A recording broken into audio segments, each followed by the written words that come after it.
நிலாவேவா செல்லாதேவா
நேர்கள் அனைவருக்கும் வணக்கம். மீண்டும் ஒரு கச்சேரி ஆரம்பம் நிகழ்ச்சியோடு புதிய பொலிவோடு உங்களை சந்தித்திருப்பதில் மகிழ்ச்சி. என்னோடு நிகழ்ச்சிகளை தொகுத்து வழங்குவதற்காக கெலிஸ்டா.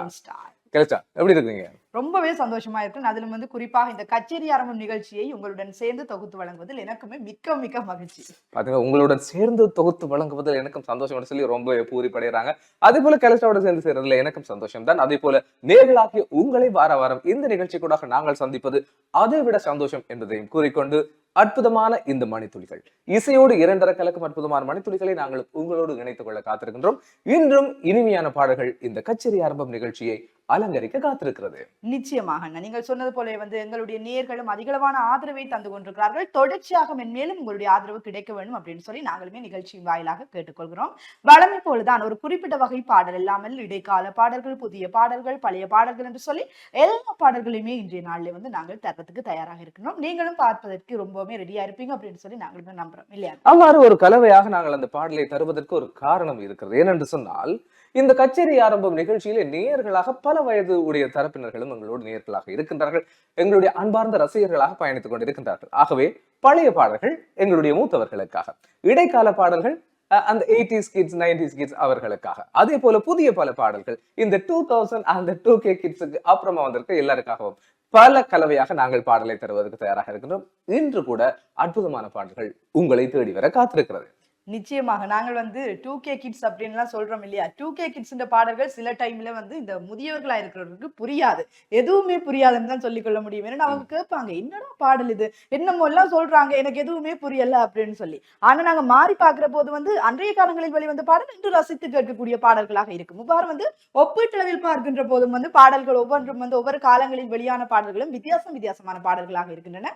அவற்றை எல்லாம் நாங்கள் எங்களுடைய நிகழ்ச்சியின் வாயிலாக தரதுக்காக இருக்கிறோம். எனக்கு தெரிந்த ஒரு முதியவர், ஒரு இடைக்கால பாடல்களை, பழைய பாடல்களை விரும்பக்கூடிய ஒருவர் ஒரு முறை என்னை சந்திக்கிற பொழுது சொல்லியிருந்தார், இப்பத்தைய புது பாடலை கேட்கல தம்பி, காதெல்லாம் நோகுது, ரத்தம் வார மாதிரி இருக்கு.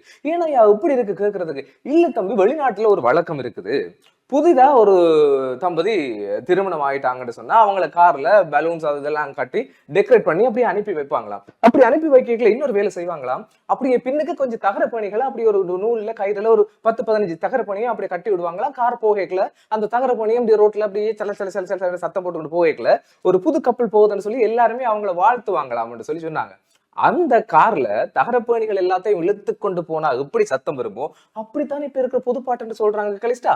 நிச்சயமா நீங்கள் சொல்வது உண்மையான ஒரு காரியம் தான். பலர் சொல்லுகின்ற ஒரு விடயம், இந்த முதியவர்கள் சொல்வார்கள், என்னடா அப்பா முதல் வந்த பாடல் எல்லாம் சுத்த தமிழ்ல எல்லாருக்குமே விளங்கும், வசனம் விளங்கும் கூட விளங்கும். ஆனா இப்ப வந்த பாட்டு என்னடா இங்கிலீஷ்ல கதைக்கிறாங்க, இங்கிலீஷ்ல பாடுறாங்க, சில டைம்ல தமிழ்ல பாடுறாங்க, அப்புறம் ரெண்டையும் சேர்த்து பாடுறாங்க, ஒன்றுமே புரியல அப்படின்னு சொல்றாங்க. ஆனா அதைத்தான் நம்ம 2K கிட்ஸ் ரசிச்சு பார்க்கக்கூடியதா இருக்கு. அது அது காலத்துக்கு ஏற்ற வகையில ரசனைகளும் மாறிக்கொண்டு போகும். அதனால நாங்களும் வந்து அப்டேட் ஆயிருக்கிறது வந்து பெட்டரா இருக்கும். அதே போலதான் நாங்களும் எல்லோரையும் கவ பண்ணணும் பண்றதுக்காகத்தான் நாங்கள் பல வகை பாடல்களை தருவதற்கு தயாராக இருக்கின்றோம். இன்று எங்களுடைய இந்த இசை கோலங்களை அழகாக அலங்கரிப்பதற்கு வளமையாக எங்களோடு இணைந்து கொண்டிருக்கின்றவர்களை நாங்களும் உங்களோடு அறிமுகப்படுத்த தயாராக இருக்கின்றோம். இப்பொழுது எங்களுக்கு பின்னால் காத்திருக்கின்றார்கள் உங்களோடு இசை நிகழ்ச்சியை வழங்குவதற்காக. வளமை போல இன்றைய தினம் பிரதான வாத்திய கருவியான கீபோர்ட் வாத்திய கருவியோடு இணைந்து இருக்கின்றார் பிரெண்ட்ஸ் இசைக்குழு ஃபேமஸ் ஜேம்ஸ் ஆண்டன் அவர்களை நாங்கள் இந்த நேரத்திலே அன்போடு வரவேற்றுக் கொள்கின்றோம். அவரோடு இணைந்து இம்முறை தாளவாத்திய கருவிகளோடு இணைந்து கொண்டிருக்கின்றார் சுபேதன் அவரோடு இணைந்து பேஸ் கிட்டார் மூத்த கலைஞரான ஜீவானா அவர்களும் இணைந்திருக்கின்றார். ஆகவே இந்த 3 கலைஞர்களே இந்த பாடல்களுக்கான அற்புதமான இசையை வழங்கவிருக்கிறார்கள் என்பதை நாம் கூறிக்கொள்ள விரும்புகிறோம். உங்களுக்கு தெரியும், பல இசை நிகழ்ச்சிகள் என்றால் பல கலைஞர்கள் சுற்றி இருந்து இசை கலைஞர்கள் இசை ஆலாபனைகளை வழங்கிக் கொண்டிருப்பார்கள். ஆனால் 3 கலைஞர்களை வைத்துக் கொண்டு இந்த கச்சேரி ஆரம்பம் நிகழ்ச்சியை அட்டகாசமாக வழங்குவதற்கு நாங்கள் தயாராக இருக்கின்றோம். 3 கலைஞர்கள் என்று சொல்கின்ற போது வந்து பலர் யோசிப்பீங்க, என்னடாப்பா இவ்வளவு பெரிய இசை கச்சேரி வைக்கிறாங்க, பட் 3 கலைஞர்கள் தான் அப்படின்னு சொல்லி. ஆனா பாடல்களை கேட்கின்ற போது வந்து நீங்கள் நினைப்பீங்க 3 கலைஞர்கள் இருந்தாலும் அவ்வளவு பிரமாதமான பாடல்களா இருக்கு அப்படின்னு சொல்லி நீங்களுமே நிச்சயமாக நினைப்பீர்கள் என்று சொல்லி நானுமே நிகழ்ச்சியில எதிர்பார்த்து கொள்றேன். சரி, நாங்கள் இந்த நிகழ்ச்சியினுடைய அறிமுகத்தோடு முதலாவது பாடலுக்குள்ளே உங்களை அழைத்து செல்ல காத்திருக்கின்றோம். வாருங்கள், இணைந்து பயணிக்கலாம். இது எங்கள் கச்சேரி ஆரம்பம். ஒரு மனதுக்கு நிம்மதியான, ஒரு அற்புதமான, ஆசுவாசமான ஒரு பாடலை தான் அடுத்து நாங்கள் பார்க்க போகிறோம். நிச்சயமாக அந்த பாடலும் கூட இப்போ எல்லாருமே வந்து கேட்கிற ஒரு பாடலை தான் இருக்கு. கொஞ்ச காலமா வந்து சில விஷயங்கள்னால அது ஃபேமஸ் ஆன ஒரு பாடல் அப்படின்னு சொல்லி அது ஃபேமஸ். சில விஷயங்கள் வந்து மனசுக்கு கவலையை கொடுக்கும், சில விஷயங்கள் வந்து ஆறுதலை கொடுக்கும். இந்த திரைப்பட பாடலை நாங்கள் பார்க்கின்ற பொழுது மனதுக்கு ஆறுதலாகவும் இருக்கும், அதே நேரத்துல மனதின் ஓரத்துல ஒரு சின்ன வலியும் இருக்கத்தான் செய்யும். நான் நினைக்கிறேன் மயக்கம் என்ன திரைப்படம் செல்வராகவன் அவர்களுடைய இயக்கத்திலே தனுஷ் மற்றும் ரீச் ஆகிய இருவரும் நடித்த ஒரு திரைப்படம். அதுல பார்த்தோம்னு சொன்னா எப்பவுமே செல்வராகவனுடைய திரைப்படத்துல வர ஃபீமேல் கேரக்டர்ஸ், அந்த பெண் பாத்திரங்கள் ரொம்ப வலிமையான ஒரு காத்திரமான மன உள்ள வலிமை கொண்ட ஒரு பாத்திரமாகத்தான் அவர் அந்த பெண்களை படைச்சிருப்பார். உதாரணத்துக்கு சொல்ல போனா 7G ரெயின்போ காலனியில இருக்கிற அந்த கதாநாயகியை பாத்தீங்கன்னு சொன்னா அவங்க ரொம்ப போல்டா ஒரு வித்தியாசமா அவனை ஒரு நல்ல நிலைக்கு கொண்டு வர வேணும்னு சொல்லி பாடுபடுற ஒரு பெண் பாத்திரமாக இருப்பாங்க. அதே போல இந்த மயக்கம் என்ன திரைப்படத்துல தனுஷை நாங்க பார்த்தோம்னு சொன்னால் தனுஷோட சேர்ந்து நடிக்கிற அந்த பெண் பாத்திரமான ரீச்சா, அந்த தனுஷுக்கு வந்து அவருடைய இலக்கு அடைகிறதுக்கு ரொம்பவே ஸ்போர்ட்டிவா அட்டகாசமா ஒரு இரும்பு பெண்மணி போல இருக்க வேணும் என்றதை வந்து அவங்க அந்த கேரக்டர்ல காட்டியிருப்பாங்க. மயக்கம் என்ன அட்டகாசமான ஒரு திரைப்படம். அந்த திரைப்படம் வெற்றி அடைவதற்கு இன்னும் ஒரு காரணம் அந்த திரைப்படத்தினுடைய இசையமைப்பாளர் ஜிவி பிரகாஷ் குமார் அவர்கள் இசையமைத்த முத்தான பல திரைப்படங்களிலே இந்த திரைப்படம் அப்படி ஒரு நல்ல லெவல்ல இருக்கும். இந்த திரைப்படத்துல இருக்கிற பாடல்கள் எல்லாம் அட்டகாசமான பாடல்கள். இந்த திரைப்படத்துல பாடலுக்கான வரிகளை யார் யார் எழுதியிருக்கிறாங்கன்னு பார்த்தோம்னு சொன்னால் அந்த திரைப்படத்தினுடைய இயக்குனர் தனுஷனுடைய சகோதரருமான செல்வராகவன் மற்றும் தனுஷ், இந்த இருவரும் சேர்ந்துதான் இந்த திரைப்படத்தினுடைய பாடல்களை எழுதியிருக்கிறாங்க. இப்ப நாங்க பார்க்க போற பாடல் என்ன பாடல் என்று சொன்னால் தேடும் இரவிலே உயிரே என்னை தேடி அலைகிறாய். சைந்தவியினுடைய ஒரு மென்மையான குரல். சைந்தவி என்ற உடனே என்ன ஞாபகம் வருது? சைந்தவியோட என்ற உடனே ஞாபகம் வர்றது தானே நான் பாருது சைந்தவியம்மா மட்டும் பாத்திரக்கூடாது கடவுளை பிரார்த்திச்சு கொண்டுதான் நாங்க இப்ப பாரோம். உண்மையில வந்து ஜிவி பிரகாஷ் குமார் சைந்தவி இந்த இருவரும் கணவன் மனைவியாக நீண்ட காலம் அற்புதமான பாடல்களை வழங்கியிருந்தார்கள், அற்புதமான வாழ்க்கையும் வாழ்ந்திருந்தார்கள். ஆனால் அண்மையிலே அவர்கள் இருவருக்கும் இடையில் பரஸ்பர உடன்படிக்கையிலே அவர்கள் பிரிவினை மேற்கொண்டார்கள் என்பது எல்லோருக்குமே தெரியும். எது எப்படி இருந்தாலும் அவர்களுடைய இணைவில் வந்த பாடல்களிலே இந்த பாடல் மிகவும் முக்கியமான ஒரு பாடல். பிறை தேடும் இரவிலே என்னை தேடி அலைகிறாய் என்கின்ற அந்த அற்புதமான பாடலோடு தான் அடுத்து நாங்கள் இணைந்து கொள்ள காத்திருக்கின்றோம். இந்த பாடலை நடிகர் தனுஷ் தான் எழுதியிருக்கிறார். அதே போல இந்த திரைப்படத்துல வர்ற இன்னும் ஒரு பாடல் இருக்கு. ஓட ஓட ஓட தூரம் குடையல, பாட பாட பாட பாட்டும் புரியல, போக போக போக ஒண்ணும் புரியல, ஆக மொத்தம் ஒண்ணும் விளங்கல. இந்த பாடலை தனுஷ் தான் எழுதியிருக்காரு. ஆகவே இந்த 2 பாடலும் தனுஷ் எழுதிய பாடலாம். ஆனால் இந்த பிறை தேடும் இரவிலே அட்டகாசமான பாடல். அந்த அருமையான பாடலோடு தான் நாங்கள் இப்பொழுது உங்களை இணைத்துக் கொள்ள காத்திருக்கின்றோம். வாருங்கள், பயணிக்கலாம். இது உங்கள் கச்சேரி ஆரம்பம்.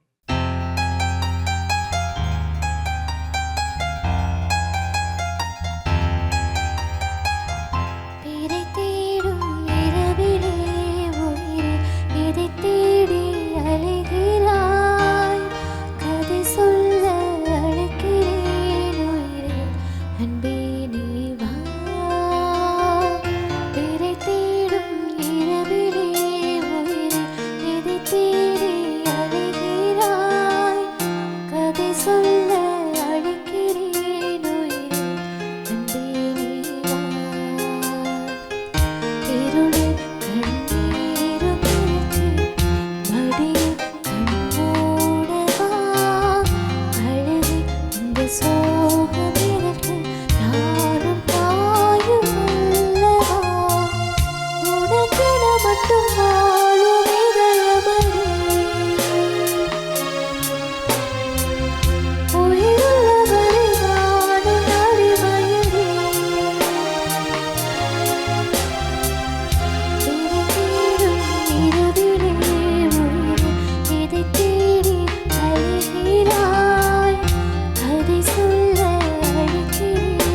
இணைந்து கொண்டிருக்கின்றோம் கச்சேரி ஆரம்பம் நிகழ்ச்சியின் வாயிலாக. நிகழ்ச்சியில வந்து நாங்களுமே புதிய பாடல்களையும் கலந்து தந்துட்டு இருக்கோம். அந்த வரிசையில வந்து இப்போ 1986ஆம் ஆண்டு வெளிவந்த ஒரு பாடலைத்தான் தரப்போன்றோம். அது வந்து இடைக்கால பாடல் தானே? இடைக்கால பாடல் தான். இருந்தாலும் கூட வந்து ஆக பழைய பாடல்கள் இல்லாமல் நாங்கள் வந்து 80 கால பகுதிகளில் வெளிவந்த பாடல்களையும் தராமல், அதே போல வந்து 2000க்கு பிறகு வந்த பாடல்களையும் தராமல் வந்து 1986ஆம் ஆண்டு வந்த ஒரு இடைக்கால பாடலை தான் தரப்போன்றோம். அந்த பாடல் கூட வெளிவந்த திரைப்படத்தை நாங்கள் பார்க்கின்ற போது நான் மௌனமா இருக்கும் போதே நீங்க புரிஞ்சு கொள்ள வேண்டாமா? அது மௌனம் ராகம். என்ன மௌனம் சம்மதமா? மௌன ராகம். மௌன ராகம் பாத்தீங்கன்னு சொன்னா கலிச மௌனமா இருந்தா அந்த மௌனத்துக்குள்ள ஒரு ராகம் இருக்குன்னு சொல்லி அவங்களே சொல்றாங்க. எங்க மௌனமா இருங்க சத்தம் கேட்குதான்னு பாப்போம். நான் சொன்னேன் தானே, நான் பாடினாலே எல்லாரும் வந்து சூப்பரா பாடுறீங்க அப்படின்னு சொல்லுவாங்க. அதனால நான் பாடுறது இல்ல. சரி, நான் சைலண்டா இருந்தாலும் அது ஒரு ராகம். ஆகவே அந்த மௌன ராகம் திரைப்படத்தில் இருந்துதான் ஒரு பாடலை நாங்க தருவதற்கு தயாராக இருக்கிறோம். அது அப்படி உங்களுக்கு விளங்குது தானே? சரி, மௌன ராகம் திரைப்படம் என்ற உடனே எனக்கு ஒரு ஞாபகம் வரும். உடனே அந்த திரைப்படத்துல ஒரு ஒரு பிரபல்யமான ஒரு வசனம் ஒன்று இருக்கு. மிஸ்டர் சந்திரமௌலி, மிஸ்டர் சந்திரமௌலி என்று சொல்லி ஒரு வேர்டு இருக்கு கார்த்திக்கு. என்னடா மோகன் நடிச்ச திரைப்படத்துல என்னடா கார்த்திக் வரார்? கார்த்திக் வந்து ஒரு கெஸ்ட் ரோல் வந்து செய்திருப்பார். என்ன சொல்ற, இந்த திரைப்படம் வந்து அதாவது விருப்பமே இல்லாமல் ஒரு கல்யாணத்தை செய்து வச்சா அவங்களுக்கு ஒரு புரிந்துணர்வு வரும் வரைக்கும் நிறையவே பிரச்சனைகள் வந்து போகும்ன்றதா அழகாக காட்டியிருப்பாங்க. ரேவதியினுடைய கடந்த கால காதலுக்காக கார்த்திக் அவர்கள் ஒரு கெஸ்ட் ரோல்ல வந்து செய்திருப்பார். அதுல வந்து கார்த்திக் ரேவதி ஒரு இடத்துல மீட் பண்ணிட்டு இருக்கேக்கல, ரேவதியோட தகப்பன் வந்து அப்படி அதால போகல, ஐயோ அப்பா அண்டைக்கல கார்த்திக் கூட மிஸ்டர் சந்திரமௌலி என்று சொல்லி அப்படி அப்பாவை கூப்பிடுற மாதிரி, மாமனாரை கூப்பிடுற மாதிரி ஒரு சீன் இருக்கும். அது வந்து ரொம்ப இடத்துல வந்து அந்த கார்த்திகை போல கதைக்கிற மிமிக்கிற செய்யுங்கன்ற உடனே மிஸ்டர் சந்திரமௌலி என்று சொல்லி அதை சொல்லி காட்டுறது வந்து இயல்பா இருக்கும். இது அந்த திரைப்படத்துல இருக்கிற ஒரு சுவாரஸ்யம். ஆனால் உண்மையில் அந்த காலத்துல ஒரு விஷயம் இருக்கு அப்படின்னு சொன்னா கலிஸ்டா, இளையராஜா, எஸ்பிபி, மோகன் இந்த 3 பேரும் சேர்ந்தாலே அந்த படம் சூப்பர் டூப்பர் ஹிட். என்ன சொன்னா பாடல்கள் எல்லாம் அவ்வளவு அட்டகாசமா இருக்கும். ஏதோ ஒரு விதத்துல மோகன் கையில மைக்க தூக்கி கொடுத்துட்டுவாங்க. அதனால மைக் மோகன் என்று சொல்லியிருப்பேன். ஒரு கட்டத்துல உலகநாயகன் கமலஹாசன், அவர் இப்ப உலகநாயகனை விட சொல்லிட்டாரு, அதுல கமலஹாசன் சொல்லுவார். நடிகர் கமலஹாசன் அவர்கள் ஒரு பேட்டியில சொல்லியிருப்பார், மோகனுக்கு முதல் தண்ட கையில மைக்க வச்சுதான் நிறைய படங்கள்ல பாட்டை பாட வச்செல்லாம் எடுத்தாங்களாம். ஆனா எப்ப மோகன் வந்தாரோ அப்பதான் தனக்கு ஒரு நிம்மதியா தன்ட கையில இருந்து மைக் வந்து மோகன்கிட்ட போச்சு, தனக்கு ஒரு நிம்மதி கிடைச்சு என்று சொல்லி சுவாரஸ்யமா சொல்லி இருப்பார். ஆகவே மைக் மோகன் என்று இருந்தாலும் உண்மையில் அவருடைய பாடல்கள், திரைப்படங்கள் அற்புதமானவை. ஆகவே இந்த ஒரு காம்பினேஷன் இளையராஜா, எஸ்பிபி, மோகன் இவர்களுடைய இணைவில் வருகின்ற திரைப்படமும் திரைப்பட பாடல்களும் அட்டகாசமா இருக்கும். அந்த இணைவோடு வெளிவந்த திரைப்படம் தான் மௌனராகம் திரைப்படம். அந்த திரைப்படத்திலிருந்து வெளிவந்த பாடல் தான் நிலாவேவா என்று ஆரம்பிக்கின்ற பாடல். அந்த பாடல் மிகவும் ஒரு அழகான பாடல் அப்படின்னு சொல்லி நானுமே நினைக்கிறேன். நிச்சயமாக மணிரத்னம் அவர்களுடைய இயக்கத்திலே வெளிவந்த அற்புதமான திரைப்படம், பாடலும் அட்டகாசம். அந்த திரைப்படத்தில் வருகிற அருமையான பாடல்கள் ஏராளம். அதற்குள்ளே இந்த பாடல் மனதில் தரும் உணர்வுகள் தாராளம். ஆகவே அந்த பாடலோட நிகழ்வு கொள்ளலாமா? நிச்சயமாக அந்த பாடலை நேயர்களுமே பார்த்துட்டு இருப்பீங்க ஆர்வத்தோடு. வாங்க பாடலை பார்க்கலாம்.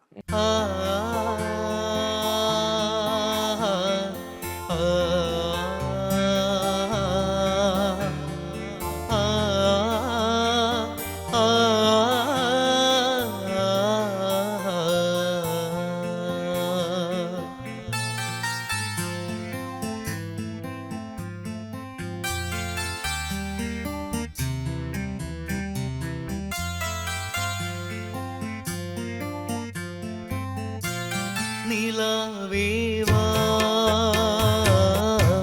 செல்லாதேவா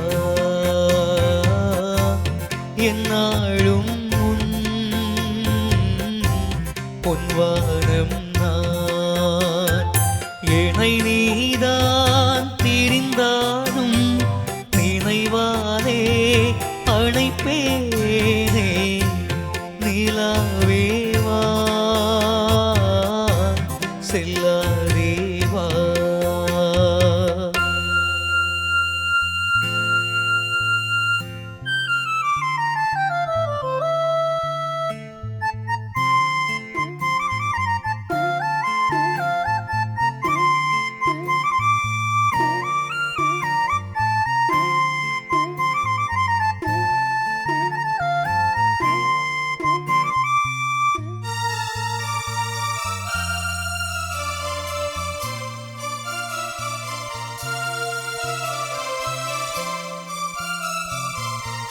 காவேரியா கானல் நீரா பெண்மை என்ன உண்மை முள்வேலியா முல்லை பூவா சொல்லு கொஞ்சம் இல்லு அம்மாடியோ நீரா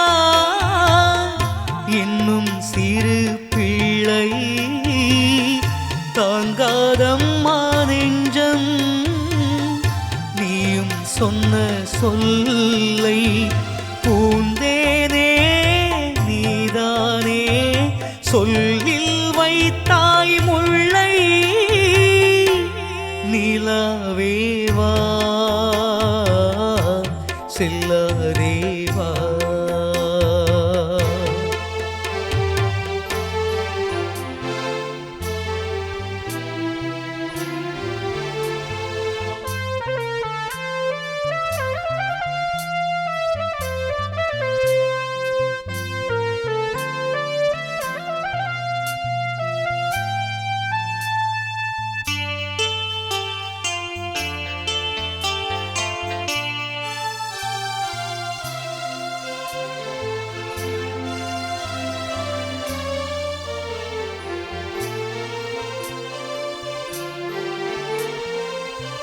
பூஞ்சோலையில் வாடை காற்றும் வாட சந்தம் பாட கூடாதென்று தூது கூறும் வேளை மண்ணின் மீது ஒரே ஒரு பார்வை தந்தால் என்ன தேனே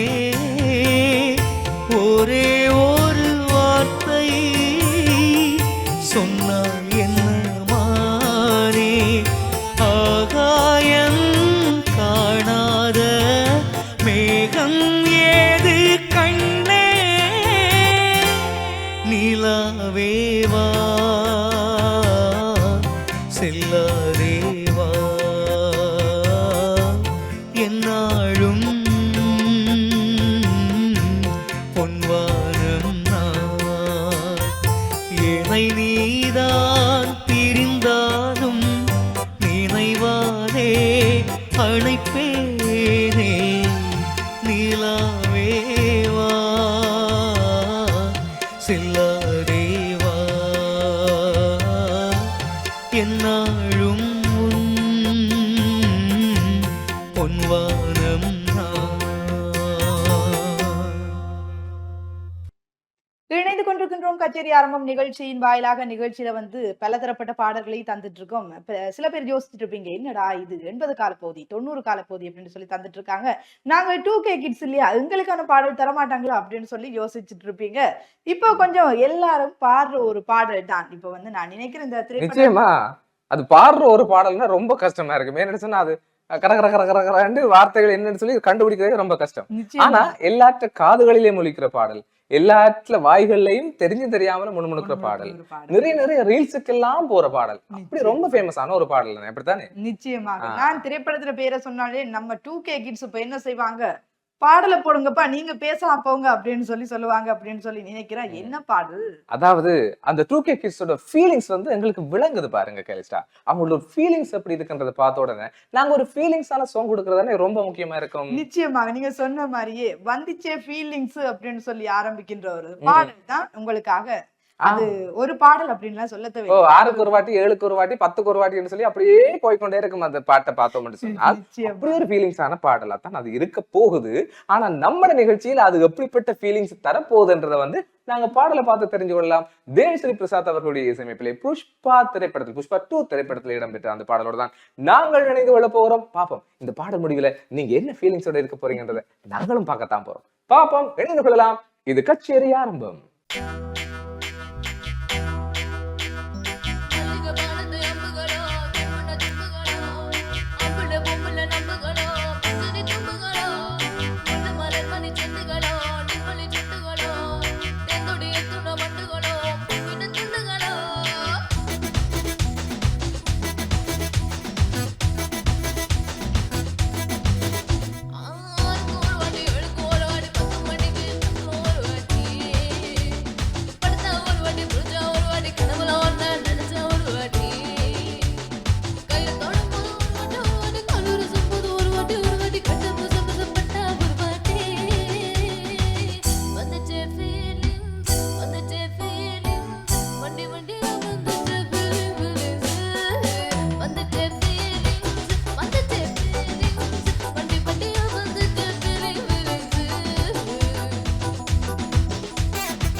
வண்டி வண்டியா வந்துச்சு feelings feelings வந்துச்சு feelings வந்துச்சு feelings வண்டி வண்டியா வந்துச்சு feelings feelings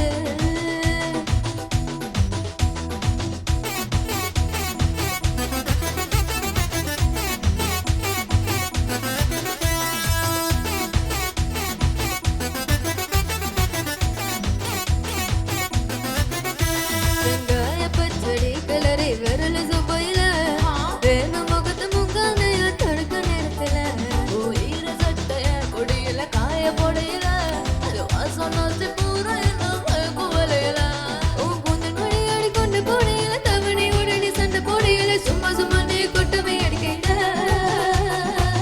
வந்துச்சு feelings வந்துச்சு feelings வண்டி வண்டியா வந்துச்சு feelings வந்துச்சு feelings வந்துச்சு feelings வண்டி வண்டியா வந்துச்சு feelings feelings மல்லிகை பாடுது அம்புகளோ கண்பண்ண தும்புகளோ ஆம்புல பூண்டுல நம்புகளோ புந்தரி தும்புகளோ முள்ள மலர் மணி செத்துகளோ தென்பண்ணி துண்டுகளோ என்னுடைய துண வண்டுகளோ புக்கின துண்டுகளோ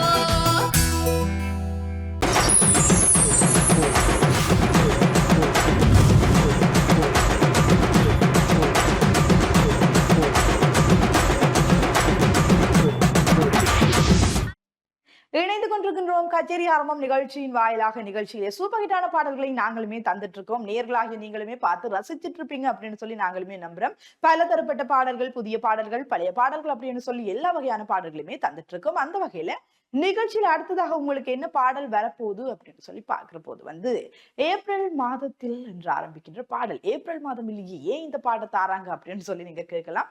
இருந்தாலும் கூட எந்த மாதமாக இருந்தாலும் ரசிக்கக்கூடிய ஒரு பாடல் தான் ஏப்ரல் மாதத்தில் ஒரு அர்த்த ஜாமத்தில் என்று ஆரம்பிக்கின்ற சூப்பர் ஹிட்டான ஒரு பாடல். இந்த பாடலில் யார் யாரெல்லாம் பாடியிருப்பாங்கன்னு சொல்லி பார்க்கிற போது வந்து உன்னிகிருஷ்ணன் மற்றும் ஹரிணி ஆகிய இருவருமே இணைந்து அந்த பாடலை சூப்பராக பாடியிருப்பாங்க. அது மாத்திரமில்லாமல் இந்த பாடலுக்கு இசையமைத்திருப்பார் தேவா, வரிகளை எழுதியிருப்பார் வைரமுத்து. மிகவுமே அற்புதமான பாடல், அற்புதமான வரிகள், கேட்பதற்கு அப்படியே உருக வைக்கக்கூடிய மாதிரியான ஒரு பாடல் தான் ஏப்ரல் மாதத்தில் என்று ஆரம்பிக்கின்ற பாடலும் கூட. நிகழ்ச்சியில அடுத்து உங்களுக்காகவே அந்த பாடலை தொடர்ந்து, அதாவது வந்து எங்களுடைய இந்த நிகழ்ச்சியில வந்து எங்களுடைய இசைக்கலைஞர்கள் பாடுவதற்கு தயாராக இருக்கிறார்கள். அந்த பாடலை பார்த்துட்டு வந்து தொடர்ச்சியாக பல்வேறு பாடல்களையும் பார்க்கலாம்.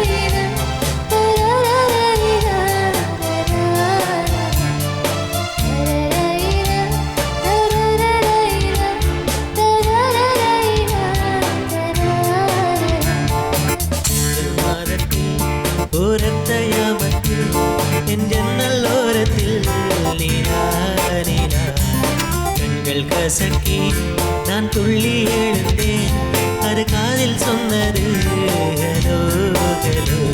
நில நில கை வருமா, இல்லை இல்லை சுடுமா.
பள்ளத்தில் குதித்து நான் சாக மாட்டேனா, குமரி நீ சொல்லி மறுப்பேனா. தரரரிரா, தரரரிரா, தரரரிரா, நில கை வருமா, இல்லை இல்லை கை சுடுமா.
சொல்லும் தெரியாதா, தாளம்பு மறைத்தாலும் நடக்காதா.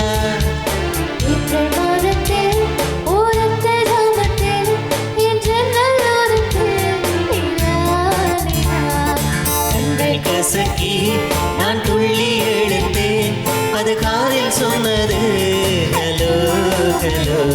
நில நில கை வருமா தினம் தினம் சுகசருமே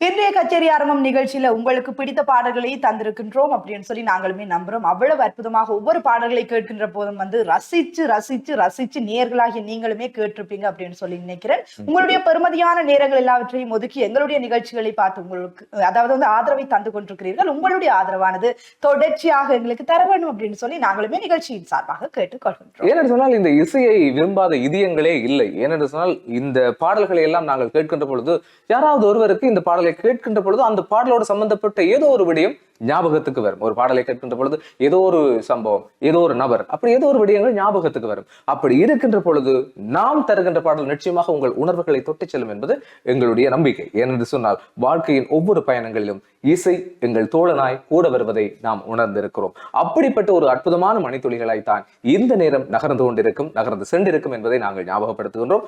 இந்த நினைவுகளோடு நாங்கள் நிகழ்ச்சியை நிறைவுக்கு கொண்டு வருவதற்காக தயாராக இருக்கின்றோம்.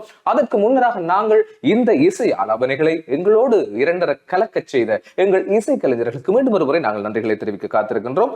ஃப்ரெண்ட்ஸ் இசைக்குழு புகழ் ஜேம்ஸ் ஆண்டன் அவர்கள் பிரதான வாத்திய கருவியான கீபோர்ட் இசையோடு பயணித்திருந்தார். அற்புதமான இசையை வழங்கியிருந்தார். அவருக்கு எங்களுடைய பிரதானமான நன்றிகளை தெரிவித்துக் கொள்கின்றோம்.